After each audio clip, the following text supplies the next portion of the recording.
Hey everyone, Arthur here from Footwork. Bit of an update on our 3D printed orthotics and the new finish that you'll start receiving or experiencing now with our shells. You'll notice that the shells are much smoother, a lot shinier than they used to be.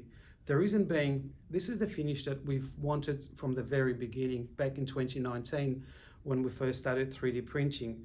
We purchased a machine from Europe, from Italy actually, that we got delivered to us in 2020, just when COVID hit, and the machine could not be commissioned up until about 2 weeks ago, when the engineers from Italy could actually fly over and commission the machine for us.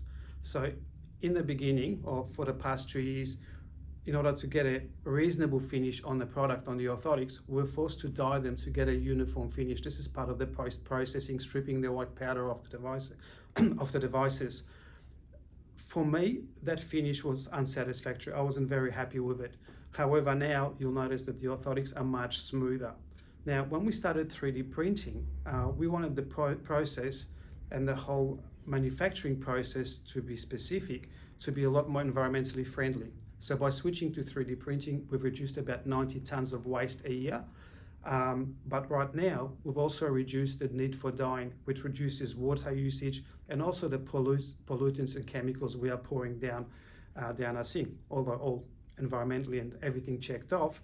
However, there's still the water savings are tremendous. And most importantly, the finish to us is much better. It no longer leaves fingerprint marks like the old finish used to, because there is no dye that can absorb moisture. So you'll notice when your patients come back after a 2, 3, 4 week time period for a review, that the orthotics will be in much better shape than they used to. So not only now do we have a fantastic product from shell shape, but now a fantastic product from the way it looks, and this is the way that it should have looked from the beginning.